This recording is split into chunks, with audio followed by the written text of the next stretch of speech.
Check, please. Check, please. Hey, gang. Today, we're gonna be talking about the D&D adventure that I wrote, very recently. I kind of have like a whole bundle of documents here, and I'll probably like transfer it onto like a Google Doc or something.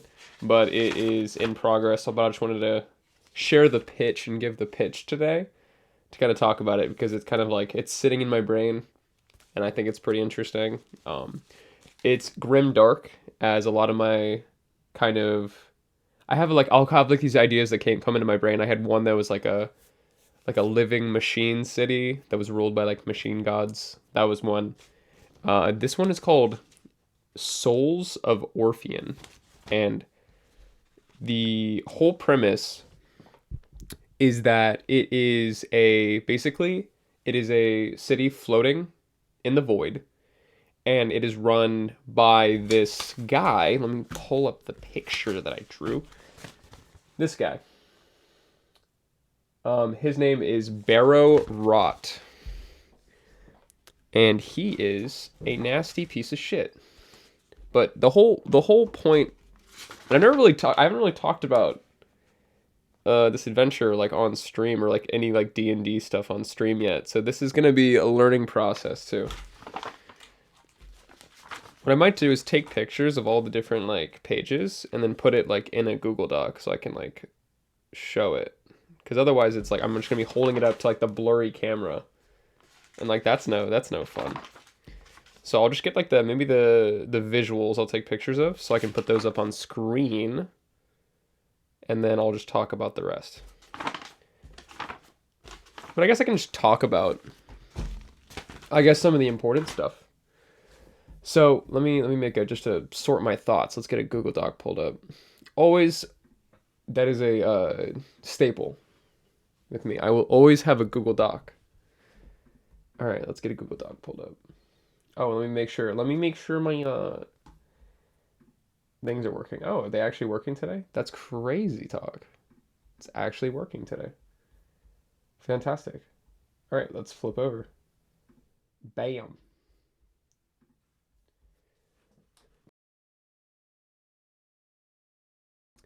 Okay. So the adventure is called Souls of Orpheon. So the whole premise, I was trying to do, especially like when I'm making D&D adventures, is what I used to do is I would get lost in the sauce. I would get very lost in the sauce, and I would end up making something either too unwieldy or too big, or there'd be too much going on, or it wouldn't be tight. It wouldn't be tight. So my goal for this adventure was to make something tight that you could run in probably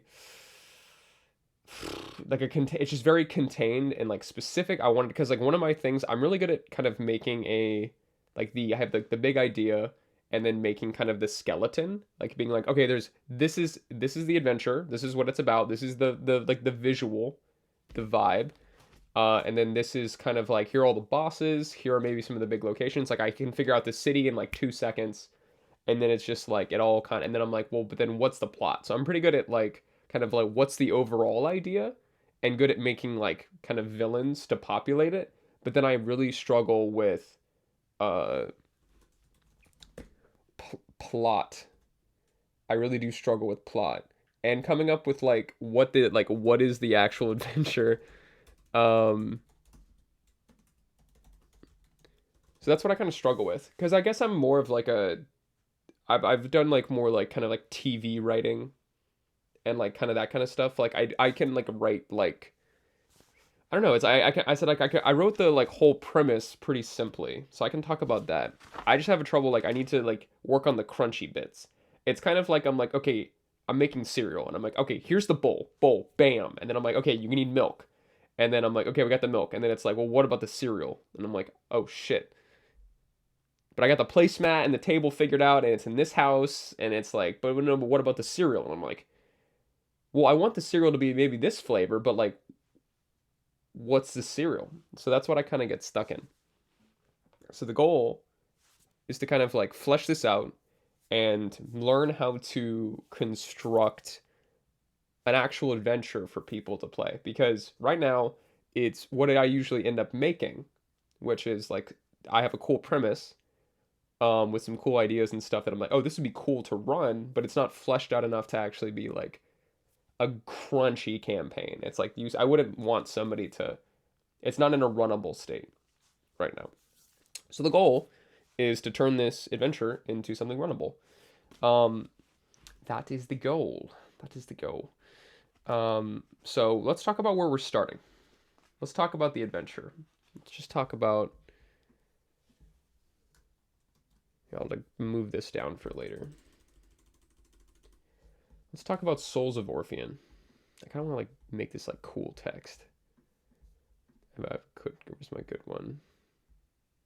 I had a good one. Where'd it go? Boo. Okay, I'll get a different one later. I'll just do. I think Merryweather, I guess. Sure. No, that looks terrible. I'll just do the basic one. All right, that looks fine. Okay, so what is this adventure? Let me tell you about it. So basically, the whole adventure is set in a city floating in the void called Orpheon. And the whole premise of the adventure is basically you are working for a beholder. His name is Barrow Rot, and his whole plan is to basically collect enough souls from the city to turn himself from a beholder into a death tyrant. So basically become a beholder lich. So basically, you in the adventure, your job is you are conscripted by this beholder crime boss in this floating city to basically collect souls, basically be like a soul catcher, and bring them back to him to fuel his bid for immortality. And he's currently like in transition, so he is halfway between living and death, which is a big that's a big theme of this adventure is like transition and like in between living and death.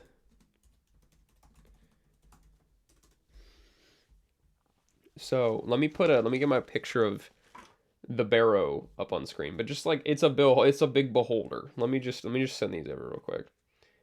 Said I've never like talked about my adventures on stream before, so I kind of need to like I'm learning. We're learning. That's the goal. All right, so let's just send these over. Whoop. I'll text them to myself. Studio mode. So I'll get these sent over, and then I'll put them so we can have some visual aids. So when I mention like a barrow rot, you guys know what the fuck I'm talking about, and it's not just some random bullshit. You're like, what is that? What the fuck? What the helly is that? Here we go. Yes, I would like these, please. Thank you very much. I kind of like I started usually how I kind of get inspired for an adventure is I will just usually have like some sort of idea, whether it's an idea like a visual idea, usually it's like or like a visual idea, so something like with a villain, like I'm like okay, I like this villain, or it is something with there's usually like an idea for like I'm like okay, this sounds cool. Like I have like it's like a cool like it's like a couple words and it's usually something I'm like, "Oh, that's interesting. That's interesting. Let's explore that." How do can I just copy this? Oh, I can. Okay, let me just put this on the screen. Oh yeah. Oh, I got dark mode on. That's going to make it kind of tough, but like whatever. I'm just going to Nope, fuck you. Crop. How do I crop your ass? I'm gonna crop your ass. Alright, there's barrel rot. Okay. Bam. Okay. So let's get these up on screen. Let me get Orpheon up on screen. Just so it's like there. That's what I said. This is kind of this is rough. Yeah, that'll work. I can just let me just put them all up there because I'm gonna end up talking about all these at some point. Boop. And last but not least, you. Huge. Okay. I might have to, I think I'll have to turn off dark mode for this, which is very unfortunate because like the dark mode I use, it does like invert every color, which is, it's easy on the eyes, but also it's like, ooh, how do I turn you off?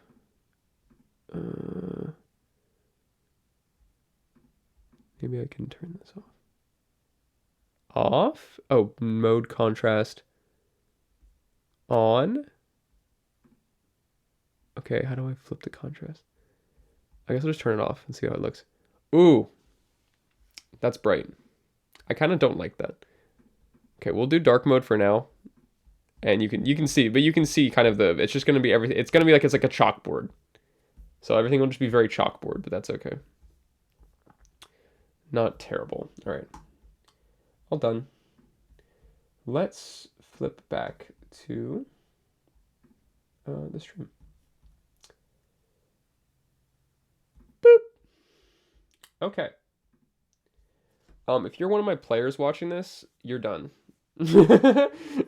Don't watch this. Big spoilers. Okay. So this is the inverted color contrast Barrow Rot. So he is the rulers of Orpheon are called the Barrows. So basically Barrow Rot is a beholder that is kind of halfway, as you can see, he kind of is like a beholder, but he's in transition. He's kind of has like translucent tentacles. He's got the red eyes of a death's head. I'll show you what those look like. So basically beholder and then death tyrant. So basically a beholder, the beholder is my favorite D&D monster, I'm pretty sure. But basically their whole deal is they are this spooky guy, and their whole thing is they basically are so self-centered and like egotistical and also like isolationist, and they also are like hate them like other beholders too. They're just this like being that is just so in its own self, but like it basically can create reality through its dreams, which I think is just like fascinating. So it's like this, they're just these like just fucked up dudes that just like make their dreams. They're like their reality around them changes based on their dreams. So if they're like, man, I wish I was like a king. Maybe they like manifest their lair as like a castle, and then they have like minions that like go through it. Or maybe they're like, damn, I wish I was like, I want to like live underwater. They like their body would like change to like be more, have like gills and shit, and then like they're like it would fill with water. So they kind of just they manifest their reality based on their dreams. But then sometimes one of these guys is like, you know what? I'm the goat. I want to live forever. So I'm going to become this. I'm going to become this. And kind of a play. You look really ugly, but you get to live forever. So, I mean, pros and cons, but you get to look like this ugly ass. You just get to be a lich beholder, which is like that's a cool concept. But it's like, honestly, if I was a beholder, I would not want to live forever because they're tormented by their own like self-hatred and shit. They just kind of like hate their existence, but they can do so much, but they just hate themselves. Common issue. I understand how that feels. That's probably why they're some of my favorites. Because they're just tormented. But these guys basically, right? So Barrow Rot is trying to transform into one of these. So he's not there yet. He's not immortal yet. He ain't a lich yet. But he's on his way. He's making his way downtown. So your goal as an adventurer in this adventure is you basically get conscripted in this city to work for this guy. He basically holds your soul over your head. He won't take your soul, but basically if you wrong him, he gets your soul. So you're basically like, you're not going to get pulled into his soul vat, but you do have to go get other people's souls So that's your thing. So you're known what his kind of like you as like the adventurer, you're known as a an excellent. And you're called an excellent because your job is to accelerate people's uh passing of their souls. So your goal, you're basically an exorcist. You're an executioner. You're an executioner exorcist. Your job is to basically go out into the streets of the city and collect souls to put into his soul bath to turn him into an immortal lich. That's basically the whole premise. So he's the bad guy. This is the final boss. Um, Ghost Beholder guy. Um, this is Orpheon. This is Orpheon. So basically, here is what the city looks like. So I'll go through each piece. So it's known as Orpheon is known as the city of lost souls, and essentially, this city is just floating in the void. It's floating in darkness. What plane is it in? That's a spoiler. We'll talk about that later. But basically, the whole city is basically in three sections. We have the top, which is known as the Trigera, and it is with the giant towers. This is where Barrow Rot lives. This is like the his big tower. It looks like a peen, but whatever. He's here, just vibing. Um, and then we have the Coronals, which is like the city proper. So basically, this is like New York City, and this is like the Empire State Building. And all the people look up at the big castle, and they're like, "Wow, we hate that," but they live in here. And that's the Coronals. And then below the Coronals, very much like, um, oh my gosh, like the lanes from Arcane, from the show, just very the Undercity. Just kind of, it's called the Pharaohs. It is this. It's basically all the drains of the city go here. So this is basically the like gutter. All the gutters, all the shit falls in here. This is basically the under territory. It's like nasty, it's dark, it's damp, it's dank. Um, it's bad. You don't want to live here. So that's the city. So that's Orpheon. So it's not a great place to live, not by a long shot. I would not want to live here ever. Um, because the whole city actually is designed to be a soul collection device. That's its whole sole purpose. Its sole purpose. Its job is to basically feed souls up to Big Boy. That's its goal. Barrow Rot wants all the souls. Um, well, how does so?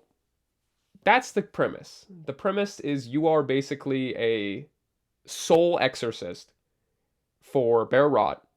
Collect souls, so he doesn't take yours. Bring them back up to the top, and supposedly, and he pays you. And supposedly, if you bring him enough souls, then your soul gets to leave Orpheon. So that's the draw. Everyone here is stuck because you're in the middle of the void. Like you can't leave. There's no way out. But Barrow Rot's like, hey, if you collect souls from me, hey little guy, hey yes, hey you, yes you. If you collect souls from me, uh, I won't take yours and you can go home. Which is definitely, as we know, what bad guys tend to do. Definitely the truth. However, that is what he promises, and you don't really have that much of a choice because this is kind of a fucked situation. So that's kind of the premise.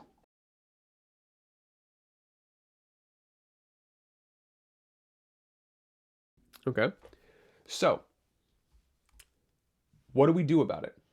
Our adventurers, they're kind of in this fucked situation where they live in a fucked city and they have to collect souls for Jabba the Hutt, so he can turn immortal.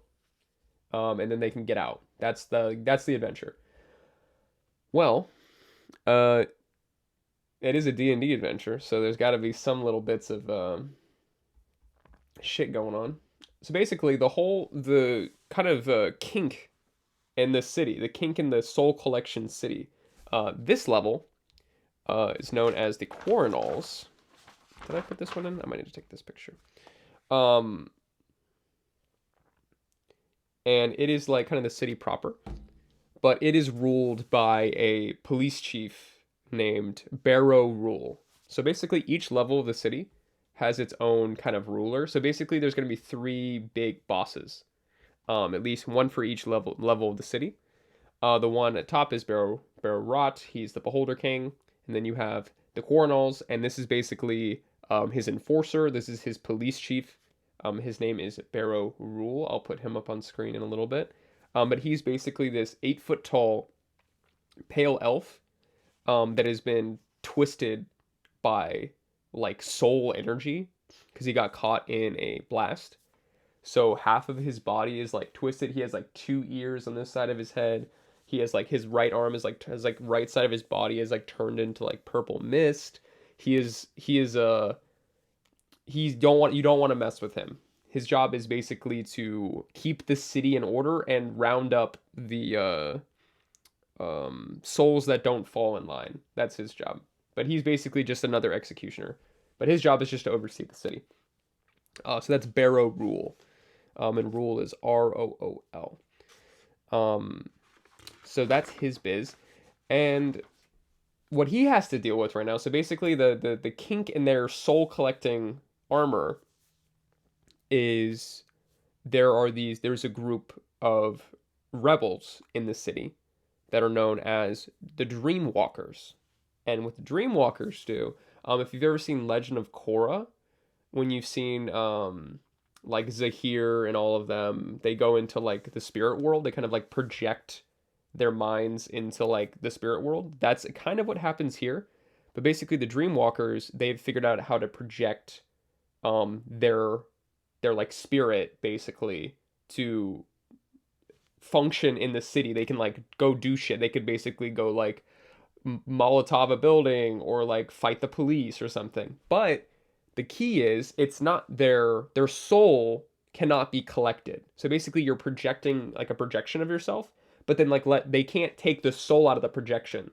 So you can do shit and interact with the world, but they can't take your soul. So they've basically figured out a loophole of like, okay, well if they take your soul in this place, you're done. So they're like, okay, well how can we operate safely? And so they figured out how to project their brains. And it's called dream state. And when you're in dream state, you are a lot less powerful. You are like have so much less health. If you get killed, you just die and you go back to your body. So you don't like respawn. You can't get like revived on the spot. So like let's say you're somewhere like down here, you're projecting up here, and then you get defeated here. Well, you're back here. You're not like your rest of your friends are up here, and you can't get back to them. So it's kind of like it's a little dangerous, but it is what they do to fight. So that's the Dreamwalkers. They're the ones that are opposing the Barrows and Barrow Rot's rule. And their goal is to basically take out the Barrow, like take out, like just basically set everyone free, set the souls free, because Barrow Rot is like lying to everybody. So their goal is to basically fuck him and fuck. Well, if it's not fuck him, but like fuck him over and kill him. Yeah, fuck Barrow Rot. Yeah, that would go well. So that's basically the adventure. That's like one of the groups you'll meet, and then the boss of the Pharaohs. His name, I actually got his picture. His name is Barrow Levitus, and I was kind of coming up with the idea for this guy, but because I was like, okay, well, the top level is kind of like the final boss. He's like the big guy, and he's like, give me all the souls. He's like the king. He's like, give me all the souls. Then the second guy is like his enforcer, Barrow Rule, who's the elf. He's like, I'm gonna collect all the souls for the boss. Yum yum yum yum yum yum. Beat over the head. I hate you. I'm the police. And then third level in the Pharaoh. So it's like, okay, you have like king, police chief. Who runs the like gutters? Who's the guy that they're put down in the gutters to kind of keep everything in order? I had thought about it, and I was like, well, maybe it's multiple people, and then I was like, no, I kind of want it to be one guy because I'm trying to keep this adventure pretty contained, pretty tight, and like specific. I'm trying to work on my specifics with this, right? And so with this guy, I was like, okay, well, it's like all liquidy and kind of nasty down here. So what if he's like can travel through like the gunk? He can travel through the gunk puddles. So I was like, that's cool. But then I had this kind of idea of like a motif of like a kind of like necrotic hand, and I was like, ooh, That's kind of cool. I kind of out of the goop.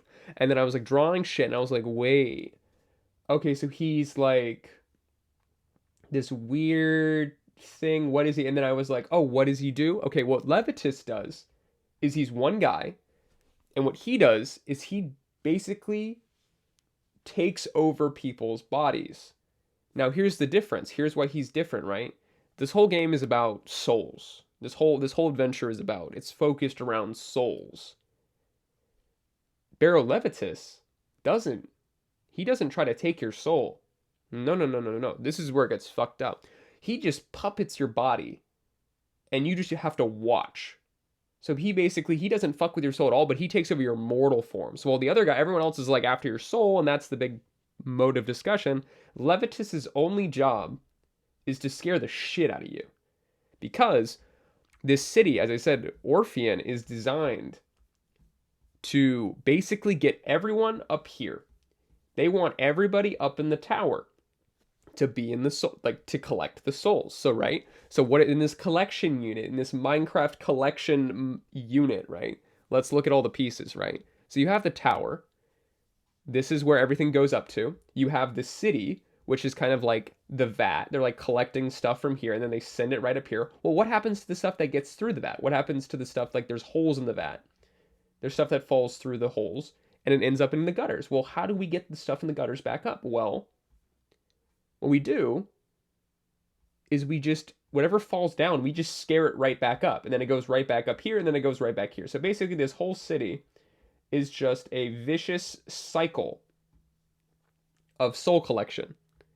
Because if you are running from the tower, you end up here. If you somehow manage to escape here or run from here, you end up here. This place is designed to be a nightmare, scare the shit out of you, torment you, and torture you so that you are like, I can't be here. I have to go back up here. You get caught and then sent up here. So the whole city is just a caustic cycle to collect souls. That's the city's sole purpose. Sole purpose. So that's basically their job. So Levitus is basically the boogeyman. His job is to scare the shit out of people. He can also take over monsters. So he's very hard to kill because he can just kind of turn into or take over anybody. Because if you kill the body, he's like, it's like there's a whole, that'll be a whole thing, is like, how do you kill Levitus? How do you take him out? And he can find people that are hiding, so he's really scary. Let's talk about how the souls work. So basically, Barrow Rot, he has in his tower, and his the whatever it's called. We gotta come up with a name for it. The rot something. Like the rot crucible or something. Whatever, rot tower. Rot tower. Whatever it's gonna be called. I'll come up with a cool name for it. Like the cathedral, some cool name. We need to like look up some names for this thing. But basically, he has a giant pool, and it's called the Reditus Bath. And basically, the whole point of this is it's a giant pool, and the souls get put in it, and they're all kind of floating around like wisps inside, and then living inside the pool. This is where it gets kind of fucked up. Is if you know tardigrades, those weird like microscopic little creatures, okay. And then there's also a creature in deep. So we got tardigrades. So if you know these fuckers, these weird they're like microscopic organisms, but they're like these lumpy little guys. And then we have from D&D, there's a creature known as the aboleth. And the aboleth is another one of my favorite monsters. But the aboleth is basically this psychic, tentacled, like telepathic fish. It's giant. It's a monster.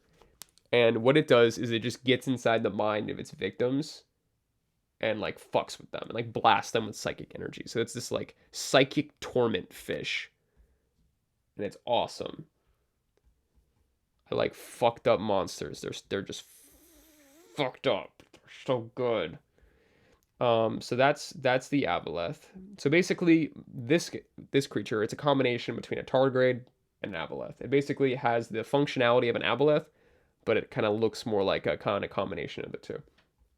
And this creature lives inside the pool, and it has these giant claws. So this is inverted color. So this is white and this is black, but it's inverted here. But just so it doesn't blast your eyeballs and my eyeballs. So this thing lives inside. It doesn't have a name.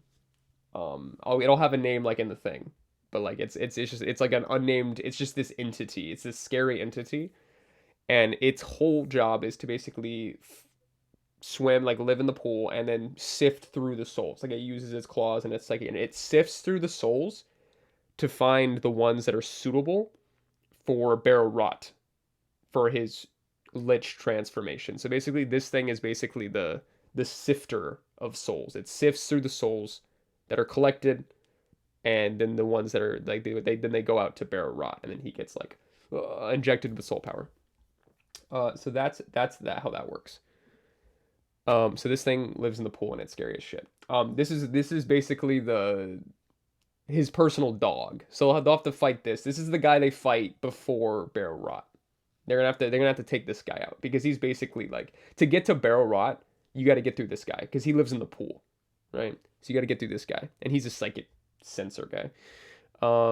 That guy will come back too. So basically, the whole goal of the adventure is basically to kill Barrow Rot and save everyone. Right, get everyone out of this city. Like, basically, end Orpheon. Right, that's the goal because this city is just fucked. So the goal is to end Orpheon. So how do you do that? Well, let's talk about it. Do we just kill Barrow Rot? How the fuck are you gonna kill Barrow Rot? Like, how the fuck are you gonna do it? He's insanely powerful. This is a CR14 in D&D terms. He's a very strong guy. You need to be like, they say like level 14 is like a fair fight. Like to have a party of 4 dudes, level 14 is a fair fight. D&D goes from levels 1 to 20. So, and what I want for this adventure is I want adventurers to be like at most half as strong as him, right? So he's this like overwhelming force because like my idea is like for this adventure is like they start at level 5. That was the goal. It was either level 5 or level 8. But basically they're a lot lower level than this guy. So how the fuck are they supposed to defeat this guy? Well, that's the point. That's what they have to figure out. Because if you go to the tower and try to kill him, just kill him. He's going to kill you. Like, how do you get, like, you have to first get to the tower, which is, like, insane. You'd have to get through get out of the crazy city, which is trying to kill you. And you have to get into the tower. And then you have to get through the bath, which has the monster in it that can sense your thoughts. And then you got to kill this guy who's like 3 times your strength at least. Like he's 3 to 5 times your strength. Like you're fucked. So how do you win, right? Well, the Dreamwalkers, right? They can travel into the dream state, and beholders, as I talked about earlier, they kind of manifest their dreams into reality. So this whole city, right? This is Barrow Rot's dream manifestation. He made basically a machine to give himself all the souls. So he manifested his whole city. This was his dream, right? So beholders are very dream-based creatures, right? Excuse me. And bro has to sleep, right? Bro has to rest. Bro dreams too. He just like us for real, for real. So he enters dream state sometimes too, right? So what you got to do is maybe the only way to kill Barrow Rot is to attack him when he's in dream state and in the physical world at once. You have to attack him in 2 places at once. You have to attack him in his dreams, and you have to kill his physical body. Because together, he'll kill you. He will kill you. So you have to basically split him up and take him out. So that's the goal, right? That's why you meet the Dreamwalkers, because that's the plan that's going to get made. Is you basically can't take him on in the physical world. And in the dream world, he is like God. So it's like, okay, well, he's super powerful in either world. So you can't really just take him on fully in either. So you have to split him. So you have to attack his sleeping body and then capture him in the dream state so he can't wake back up. Because if you're in dream state, like let's say he's in dream state, and then you guys all attack him, right? He can just wake up. He can just be like, "Oh, I'm done. Wake up." He can hit the alarm, wake up, and then it's like he's fine. He's completely out of harm.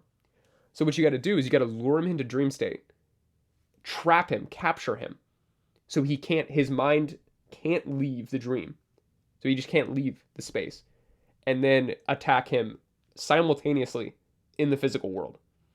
That is the only way you can kill this guy.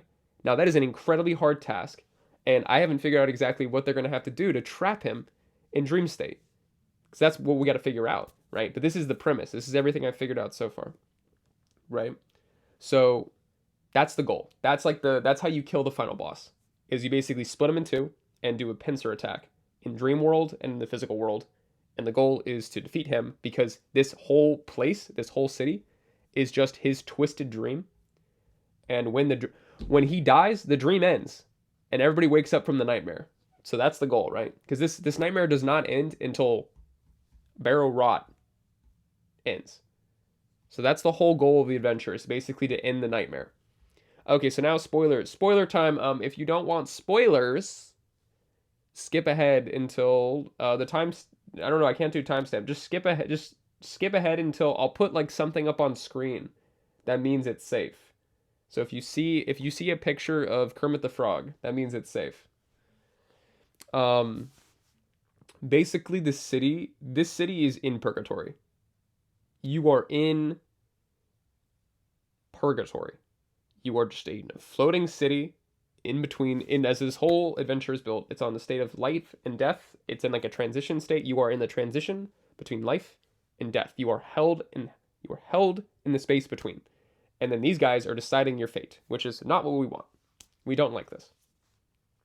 So we don't like this at all.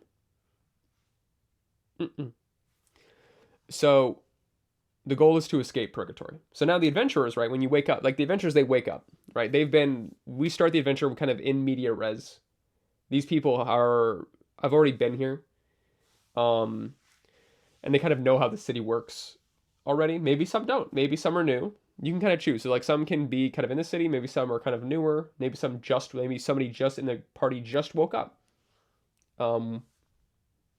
We could talk about that. That can be a group discussion between like the players and everything, like the DM, right? So that's basically how we start. And you're gonna get recruited by the Barrow to be an excellent to collect souls for him. So it's spelled like that. Excellent. So you're basically a soul exorcist, right? And now he keeps you on a leash because you're basically tied to him. So he kind of is like, hey, I have your soul right here. I've got to hold on a thin thread. Oh, don't do anything bad. Otherwise I'll just go yoink, it's mine. But he's not going to take your soul as long as you do what he wants. So kind of a bitter deal, because otherwise you're just ripe for picking. So you either work for the bad guy, you either work for the farmer, or you're one of the crops. Basically, your two options. So yeah, that's the adventure. That is Souls of Orpheon, and that is the premise. That is everything I've figured out so far. And next step is kind of just figuring out specifics, kind of figuring out, okay, what are some actual like key events that are going to happen. This is where I kind of struggle. So this is what I'm going to be working on, because this is something I do tend to, usually when I kind of done D&D, I've done a lot of D&D in the past, like I kind of I do this kind of thing, and then I end up like winging it through the whole thing. And usually like we end up in a pretty good place, but the problem is I'm stressed the whole time. And the goal is I want to be able to run D&D and not be stressed as fuck. I want to be able to enjoy it and have a good like framework so that I can like work within it, and it also like feels good and works good with my brain. That's the goal. Because so far I've just been running in a way that kind of just makes me freak out, and I'm so stressed and I'm not happy. So the goal is to work on this so that I know how to do this stuff, so that future games will go smoother, because I've just never really learned how to do this. Because all this comes very naturally. I just sat down one day and then did all this. I even designed like the concept art for the cover. That was the first thing I made. It looks like this. Yeah, I'll make it big screen. It looks like So you can see there's like the beholder, just a bunch of random bullshit. But that was the idea. Like I started with a video. I was like beholder, and I started with like kind of just like here's the vibe. So that's where we started. So yeah, that is Souls of Orpheon. And then the goal is basically going to be like, okay, well, what actually happens in the story? I'm like, okay, well, I can be like, here's How to Train Your Dragon, and here's Hiccup, here's Toothless, he's got a dad, maybe he's got some friends, and they have to kill they have to like, he doesn't want to kill dragons, yada, yada, yada. But then it's like, well, what actually happens during the movie? That's what we got to make. So maybe let me put up Kermit, because I told people to put up Kermit. Sorry. Spoilers are over. Sorry. I don't think you missed too much. Hey, welcome back if you skipped ahead because of spoilers. I think if I could talk about anything other than spoilers, oopsie doopsie. Um, I might make a note of that in the description just to make it easier for people, just in case. But otherwise, spoilers averted, I guess. So, what the fuck is that? Oh! Oh! What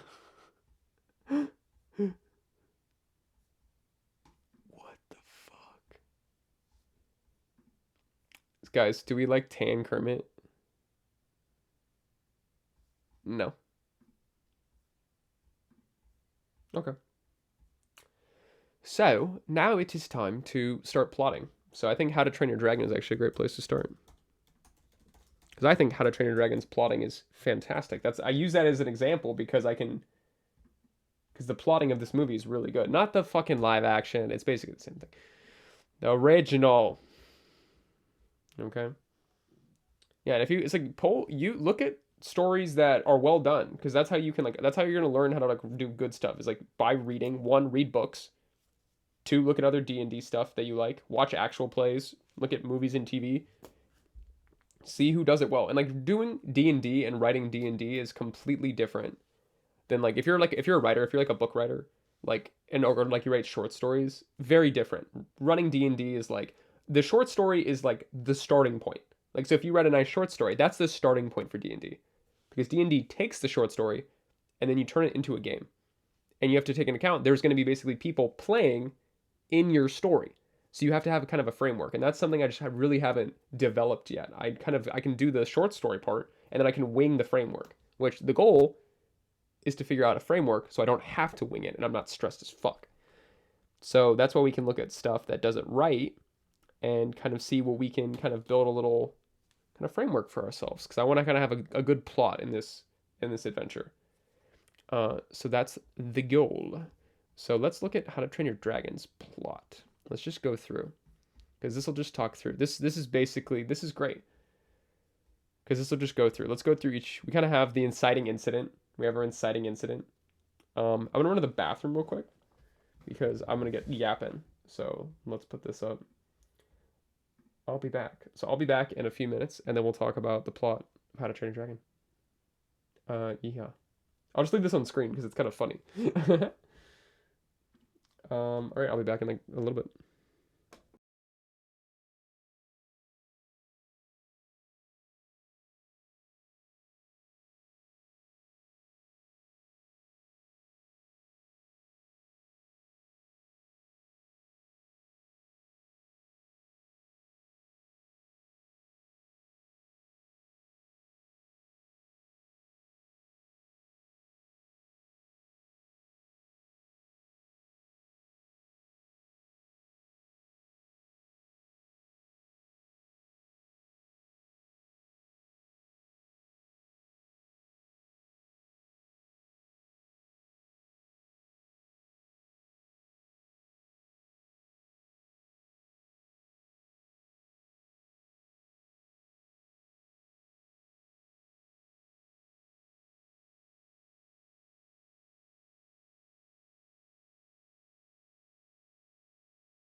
And we're back to How to Train Your Dragon.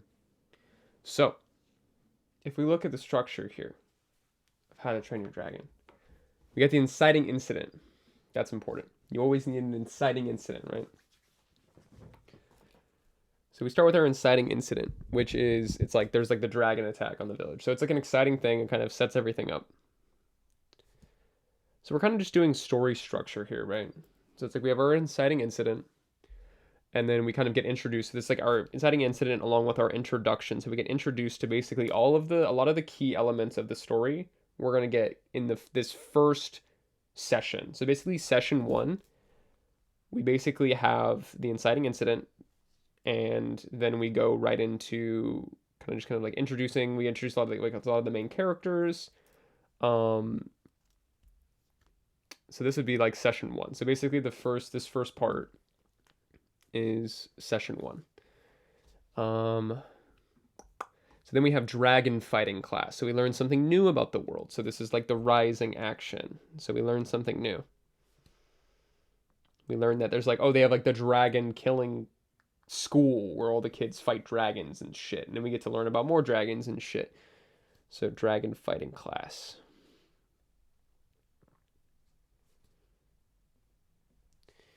Also in the first part, we kind of learn about like why, like whatever makes this, I guess, different. I don't know. It's like the whole point, like we learn in the first part is like Hiccup saves a dragon, but that's like crazy. So we learn, I guess, what makes this story different, like makes these adventurers different from everybody else. That's what we learn, I guess. But I don't know if we need to lock that in. I just want to get the framework here. So this dragon fighting class. We meet more side characters. We go back to Toothless. And he kind of does some more shit. So we kind of like get just more development. We get more development. Side characters. Okay. Then what happens? So basically we build. Learning dragon behavior from Toothless. Higa manages to pass the training by subduing the dragons. So basically, like, we kind of get to see character development, which is really important. So character growth. So definitely offering opportunities for character development, right? Because I said, like, if we had static characters this whole fucking adventure, how lame would that be?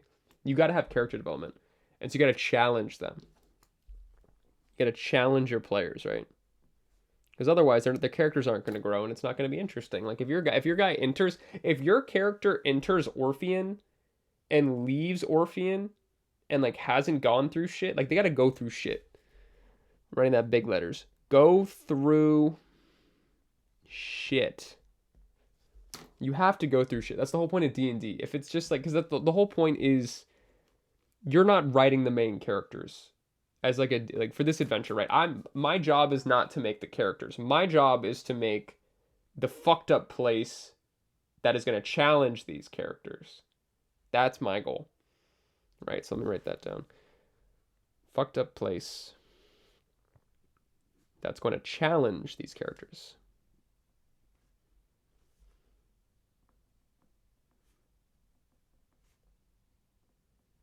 Right?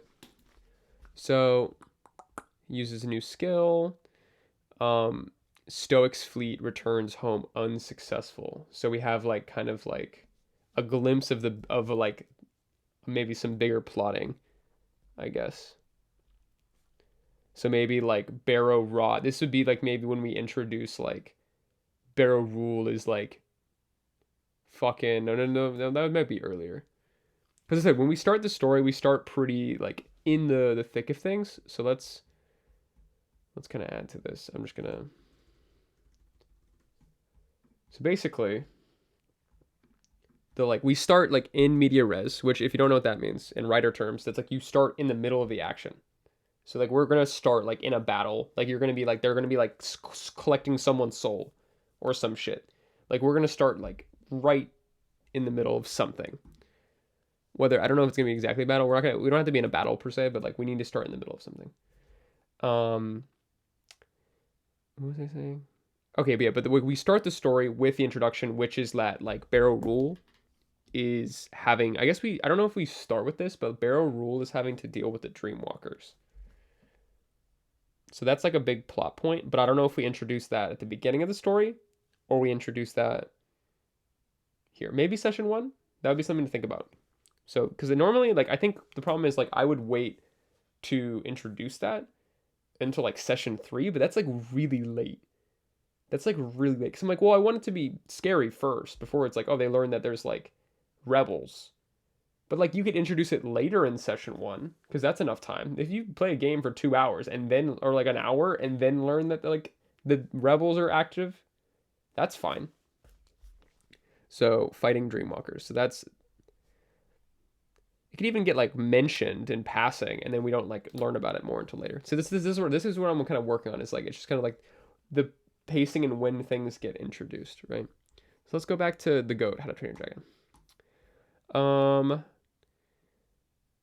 So we have a little twist. We got a little twist. Astrid discovers them. So we got a twist. So remember twists. You got to have twists.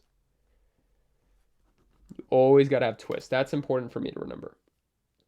You got to have twists. You got to have like things that change the direction of the story. Because right now it's like things have been pretty like moving pretty standard, and then it's like throw a twist in. Astrid is there, right? So maybe during the story, maybe the lead Dreamwalker gets like captured.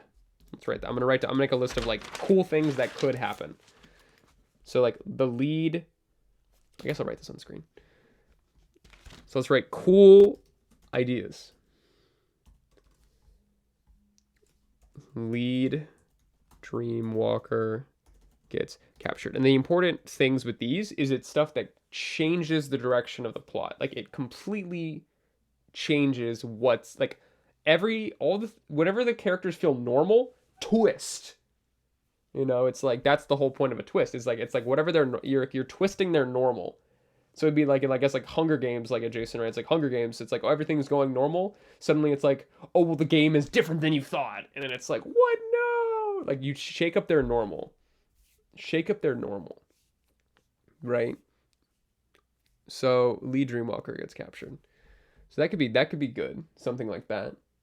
Maybe that's a good one for right now. Actually, that's actually not a bad one. I kind of like that one. So during the flight, oh, so this is when they go to like the dragon's nest. So we get kind of a peek of the final boss, and we kind of learn kind of like a dark secret. So we kind of get a peek here at like some bad shit that's going on. So that's kind of cool. So they definitely should get a peek at final boss. So they should see like Barrow Rot like going into like a dream, or like they should enter like there should be something cool here. I don't know what. So peek at final boss. Dun, dun, dun, dun, dun, dun. They learn like a dark truth. So maybe this is when they learn that the whole city is either like his dream, like this whole city is his dark twisted nightmare, or they learn that like they're never going to get to leave. I don't know. They learn some shit. They learn dark secret. Dun, dun, dun, dun. Final exam. So this is when everything kind of goes to shit. So we need to have everything kind of go to shit. Everything go to shit. So this is when like stuff I guess gets like rocked outside of their control. Right? This is like where it's like shit gets rocked. This is like kind of final act, but not really. I kind of see it like this. So basically what happens here, because this basically as soon as we start Hiccup's final exam, that's when like kind of shit starts like kind of popping off, right? So it's like he fights the nightmare and he's like, no, then Stoic freaks out and he gets mad, and then it's like Toothless comes in, and then Hiccup's like, oh, there's the dragon nest. See, I wouldn't like this. This wouldn't be good for D&D, I don't think, because it's like Stoic comes in and kind of like forces himself on the plot. He's like, this is how things are going to go, and that's not good in D&D. You don't want to force feed stuff down people's throat.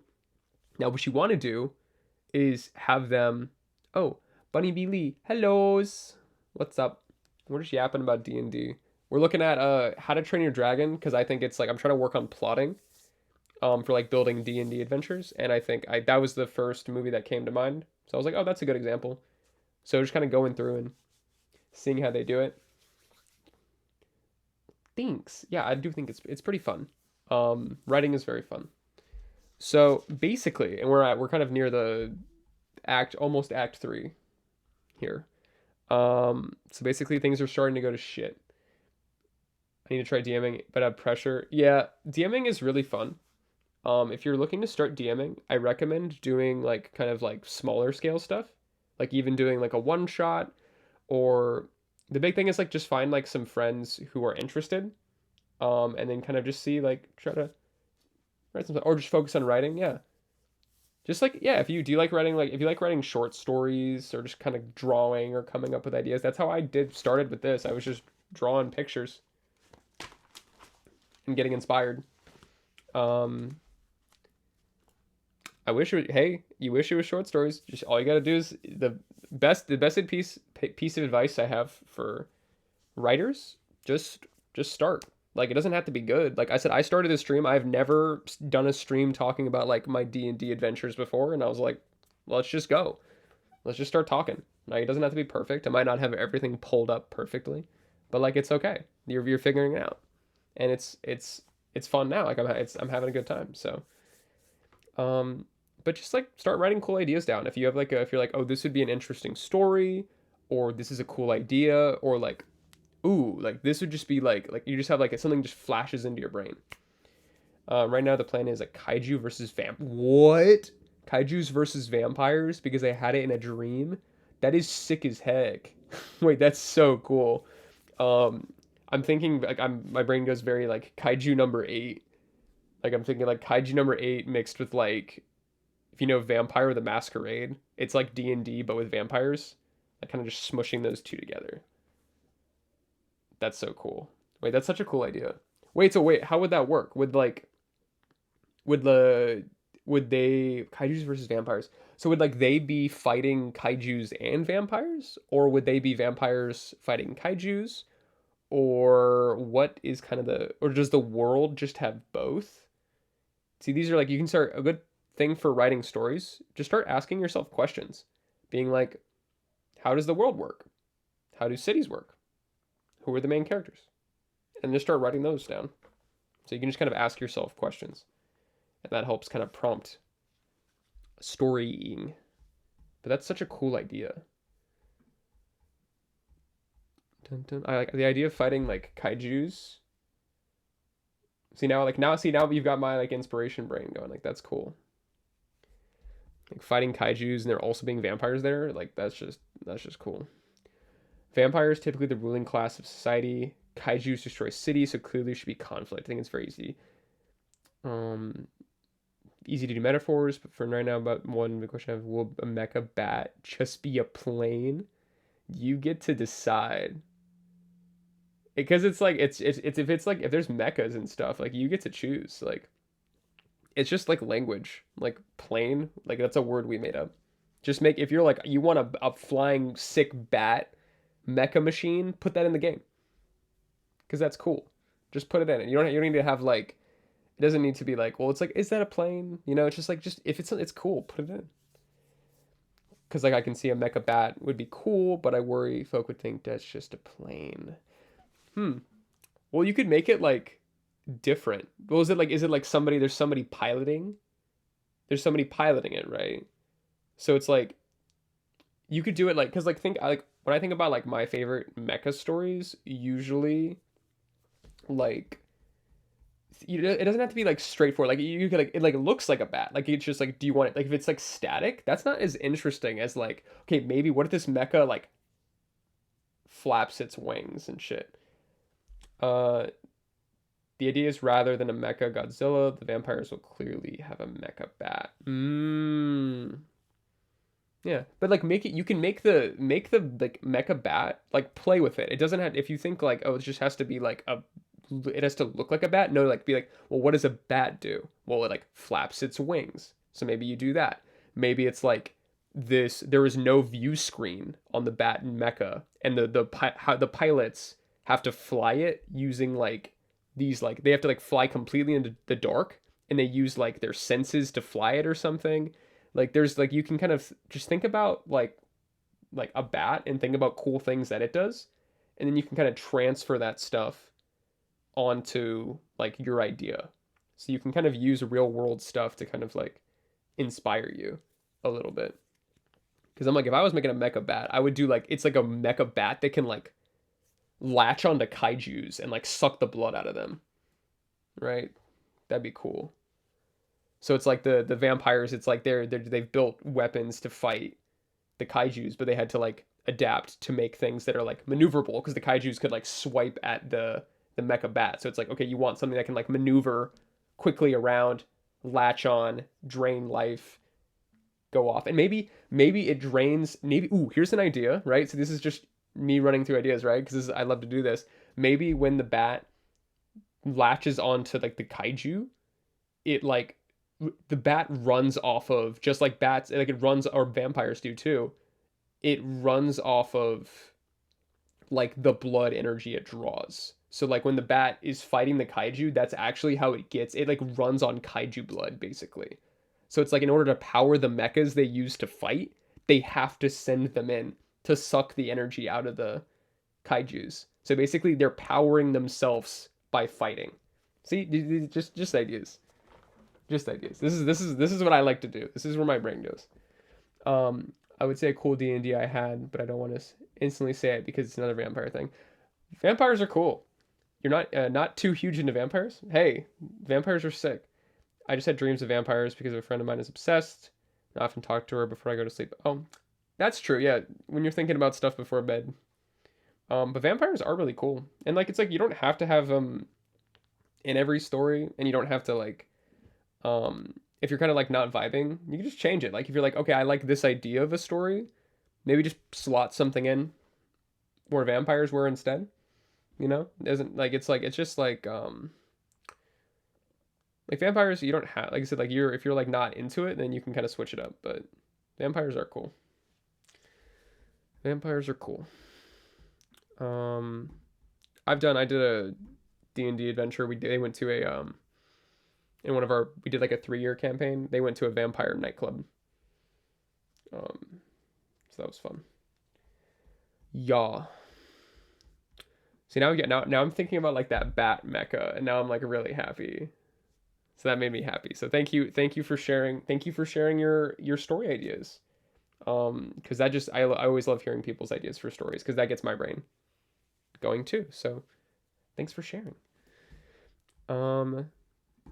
See, now I'm thinking, I'm like, well, I need something cool like that in this adventure to give it like some juice. So we need something like as cool as a bat mecha to like be in this story. Otherwise, I'm like, what am I doing? So now I need to like think about what would be cool to put in this story. I feel like there's not enough like set pieces. I have like the bones, but we need more set pieces. We need more like cool things. So I need to think. I kind of want there to be like a Hydra. That's just my idea. I like Hydras. Let me just write that. Let's write that down. Hydra. I don't know what it would do, but it's gonna be there. There's gonna be a Hydra. Maybe it just lives in the city, and maybe it's like a dream Hydra. Maybe when they go into the dream world, they have to fight like a Hydra. Who knows? Just write down cool shit. Hydra. Oh, I'm gonna do cool ideas. Hydra. So this is like kind of twists. I'll do this here. So basically this is like the full final thing. It's like, okay, they decide to go fight. Basically they use their skills, they go fight, things go bad, final boss. This is when like the final boss fight happens. Final boss. They're gonna get damaged. Like it's not gonna be easy. It's not gonna be easy. My pen just literally ejected itself halfway across the room. Oh. Thanks, pen. So it's not going to be easy.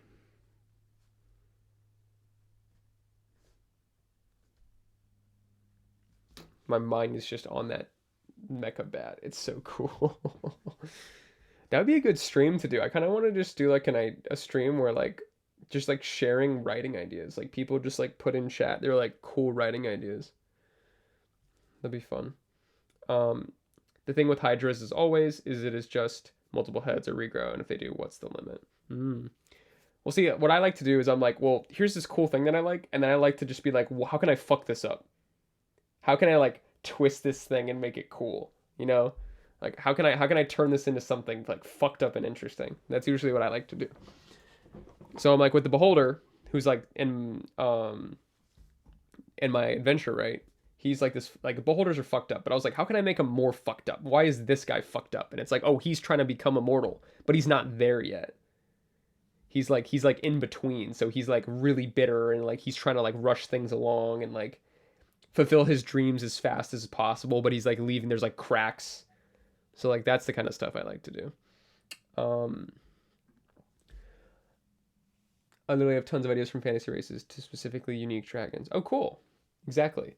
So it's like it'd just be a fun stream. So maybe we'll do that another day. Is like kind of do like a writer stream where we kind of just like get a bunch of like writing ideas in chat and just kind of yap and just kind of share stuff and brainstorm. That'd be fun. That could be really fun. Cause it's like I said, I like doing this stuff. This stuff's fun. Um, can we have some more character development? Kill the final boss. Oh, and then we have like the day. Oh, I always forget about this part. It's like what happens after. I always just kind of like I don't really like focus on this part too much. The day it's called denouement.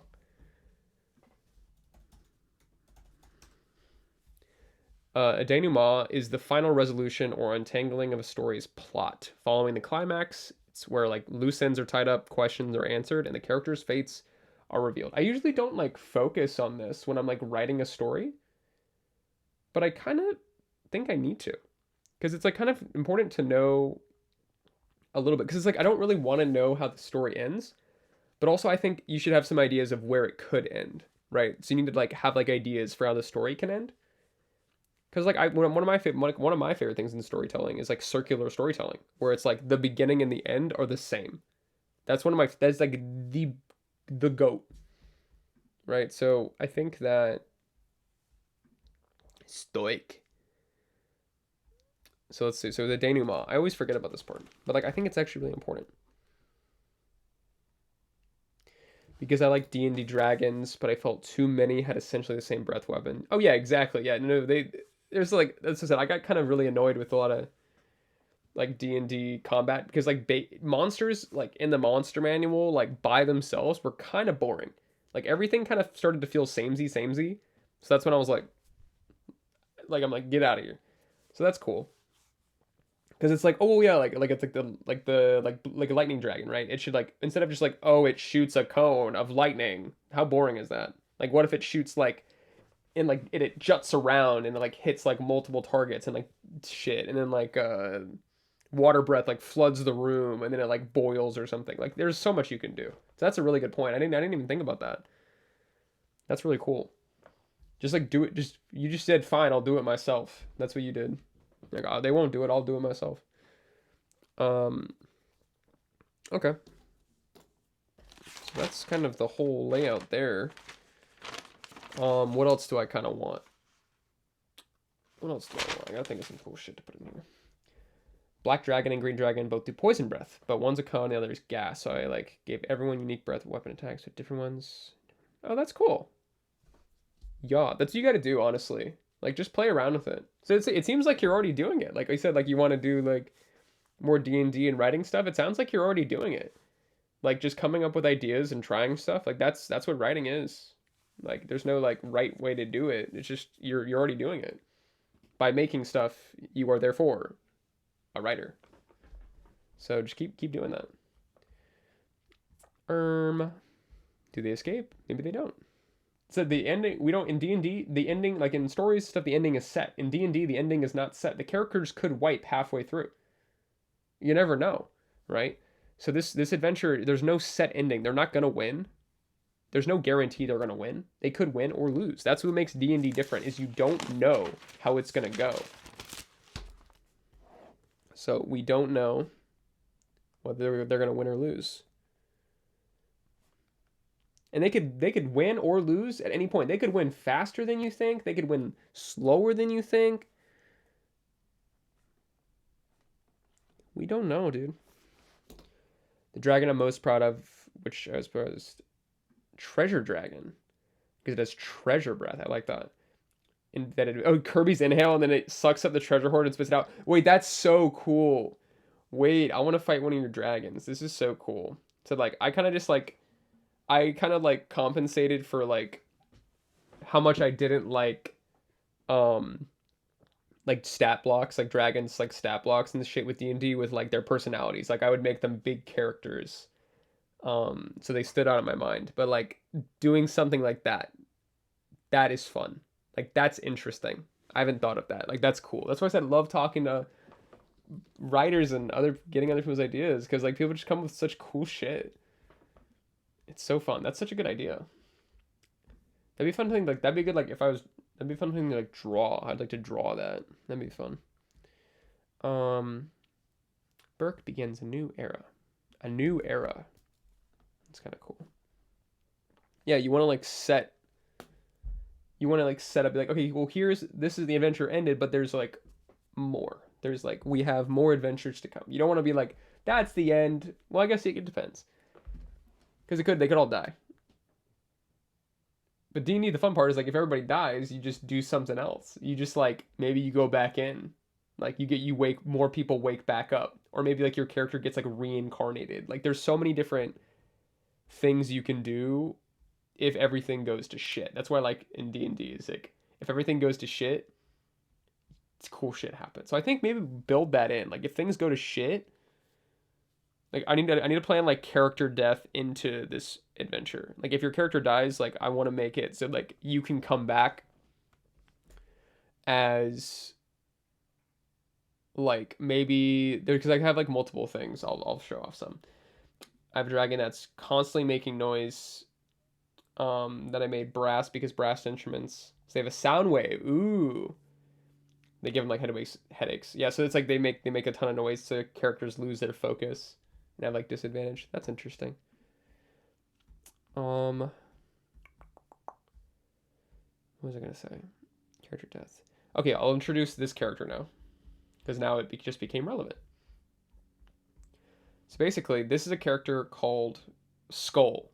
So Skull he lives in the Pharaohs, so he's in the gutters of the city, and basically, he is a soul. We don't know this. The characters don't know this at the time. He is a soul trapped in a box, basically, and he like communicates. He has like this like arcane TV screen, so he can like make faces on it and stuff. And he has this like glitchy voice. So he used to be an excellent. So he used to be an exorcist, basically, for the bad guy. But he basically his soul escaped and ended up down here, and he's basically trapped. So the heroes can learn from him. So that's a fate a character could experience, is they could like their soul could get put in a vessel, I guess.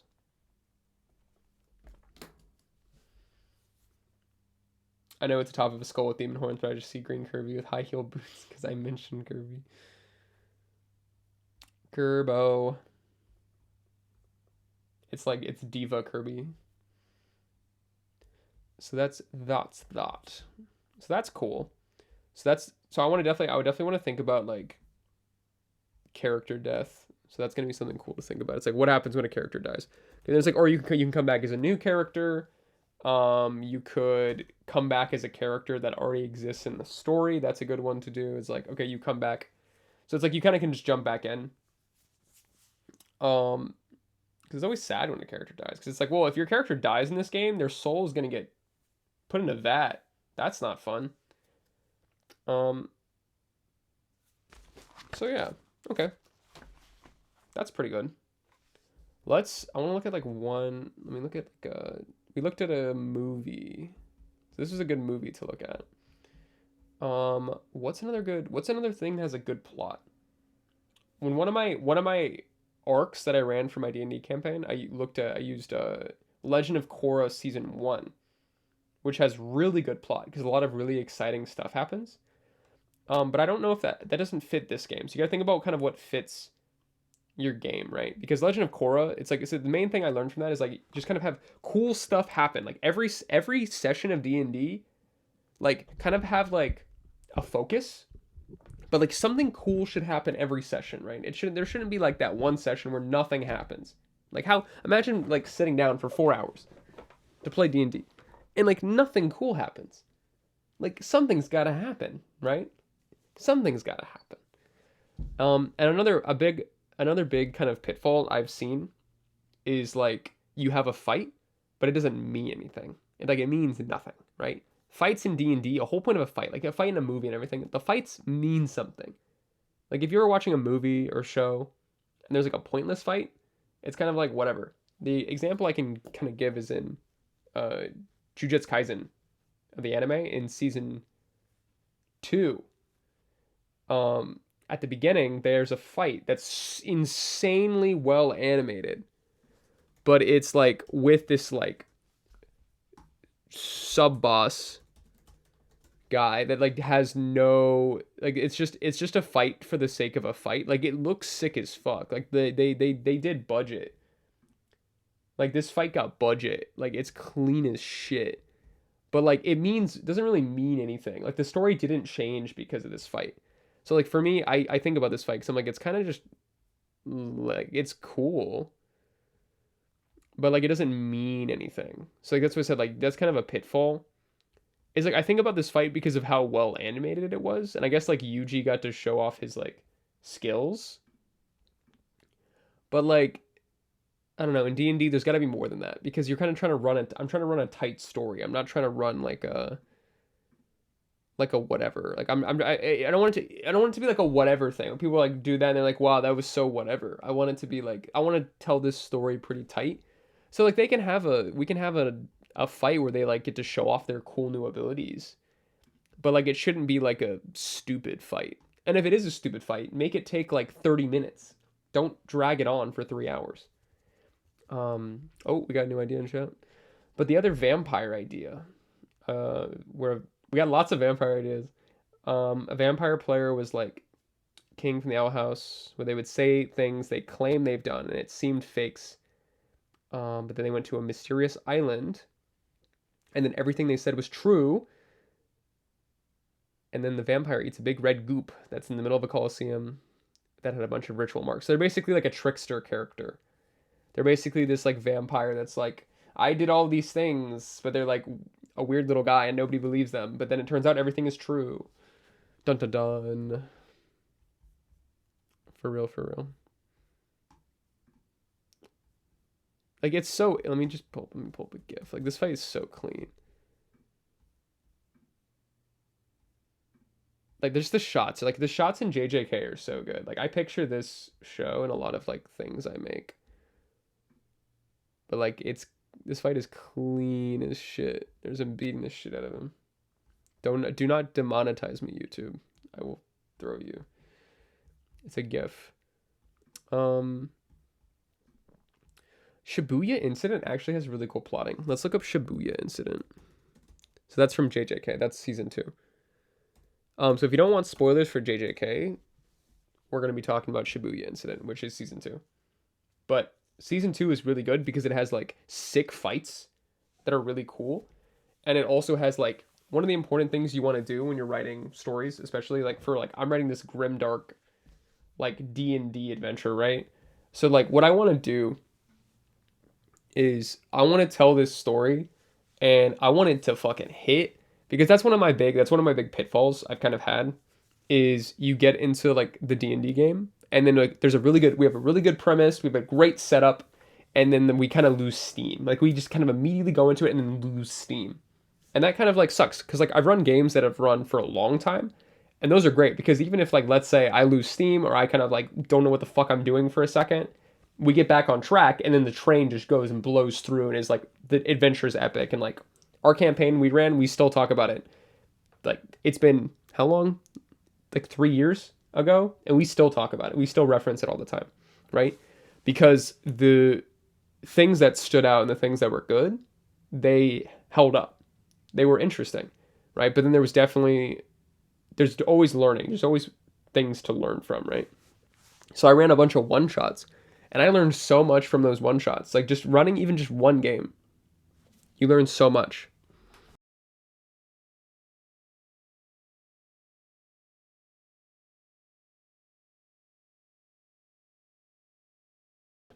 So that's the goal, right? It's all learning. It's all learning, really. So let's look at Shibuya incident. That's such a good transition. It's all learning. Let's look at Shibuya incident. Um, so basically, so basically, the reason that when I think good plot and I think Shibuya incident is because this story arc, it's like I said, like, oh, this was the thing I wanted to talk about. Let me take one more big sip of water because I've been yapping.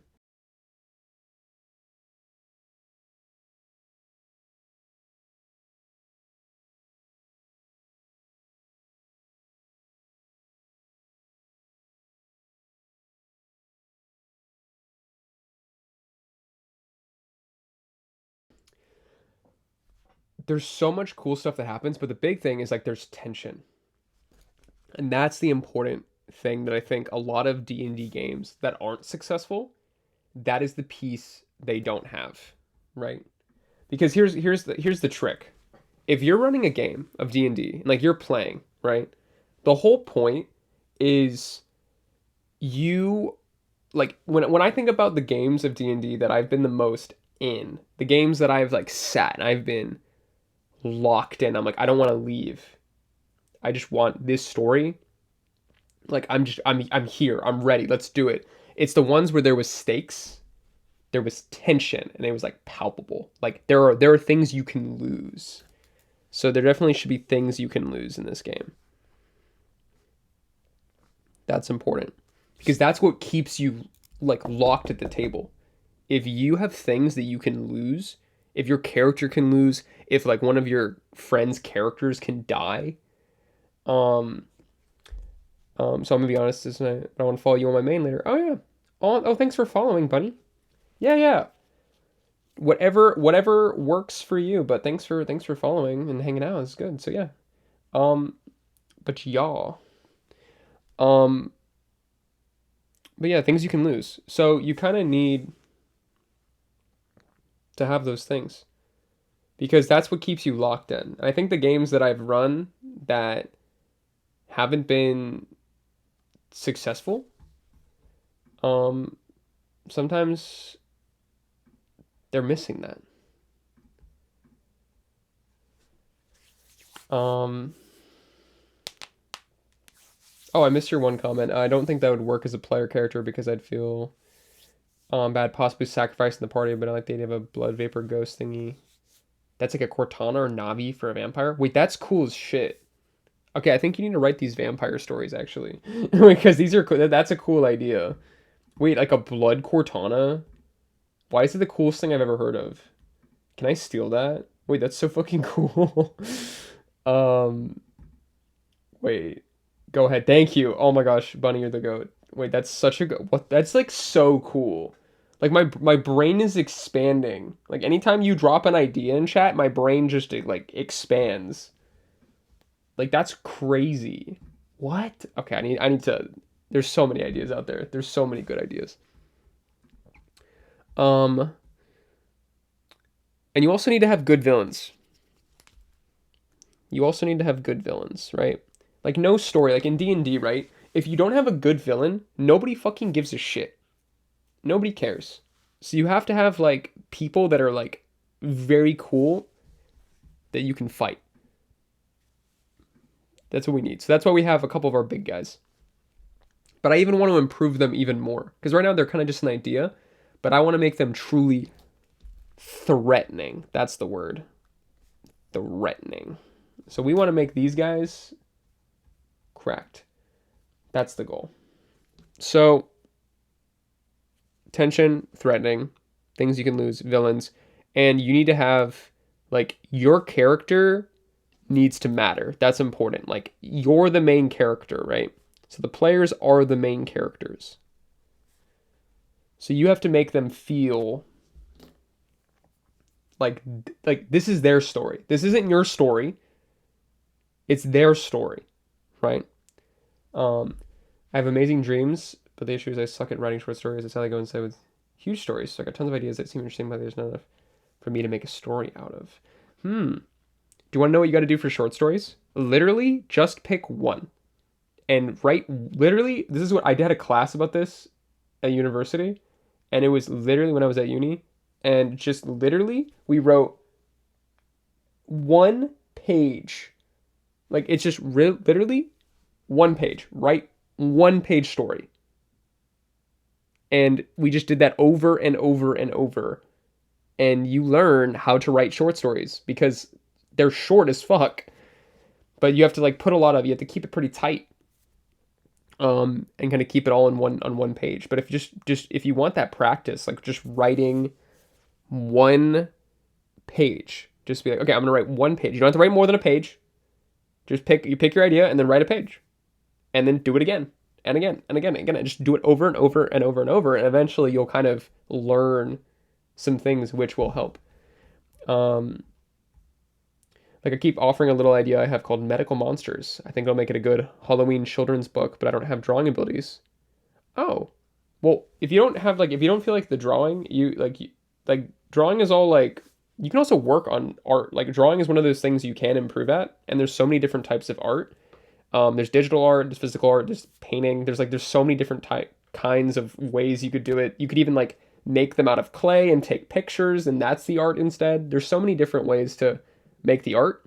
So if you have cool ideas for stories, don't let if you're like, oh, my art ability isn't there yet, or I don't know if I want to do this kind of art, like don't let that get in the way of your story. If there's something that's like, you're like, I really want to like talk about this or get this out or write this, just write it. Or just doodle. Like it doesn't have to be the final art. Just draw. Like it doesn't have to be the final. Just draw. You know?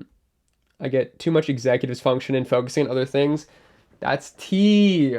That's tea. Yeah, that's how it happens, okay? No, listen, why do you think I haven't fucking streamed for a week? It's because my executive dysfunction has been going slapping me across the face. Right? I was just like, all right, I'm gonna stream because I was too like I want to stream. But executive dysfunction is real. But one of the best ways to kind of like, if you still want to make stuff when you're kind of dealing with the kind of overwhelm, just kind of like stop trying to force yourself to make stuff and kind of just let it happen when it feels right, or like try like just kind of be like, okay, well maybe I don't want to draw right now, but maybe I want to like write on paper, or maybe I want to read something, or maybe I want to go to the library, like just like, or maybe I just want to listen to music and like vibe or think about ideas. Like you can just kind of listen to yourself, right? Just listen to yourself.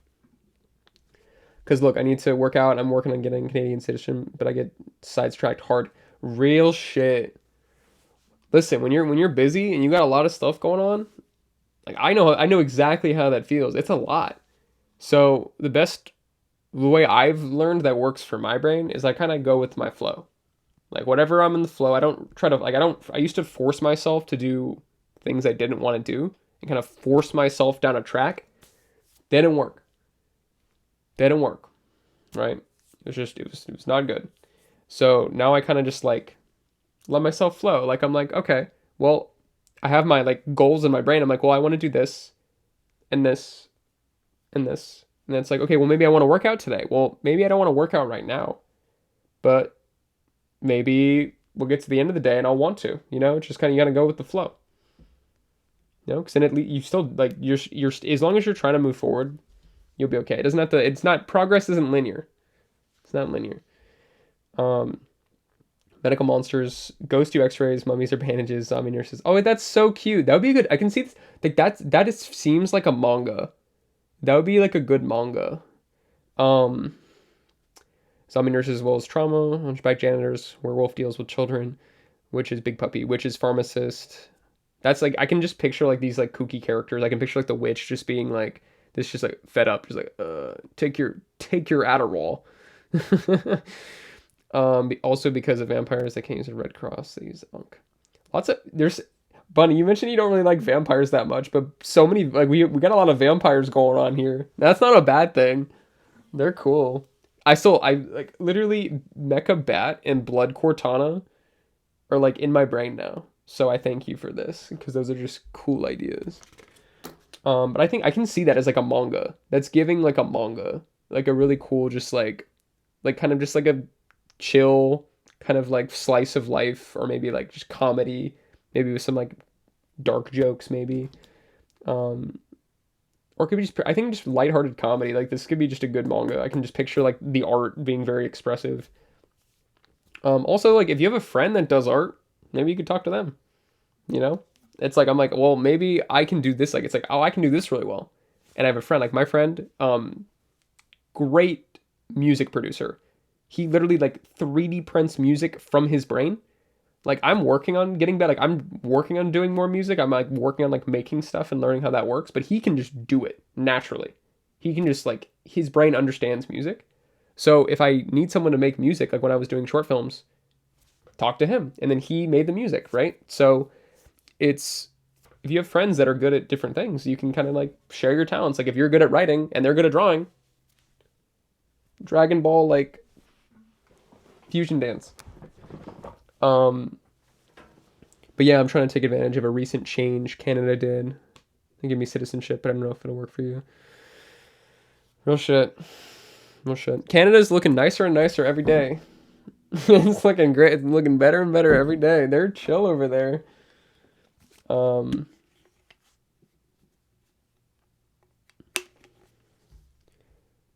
hmm.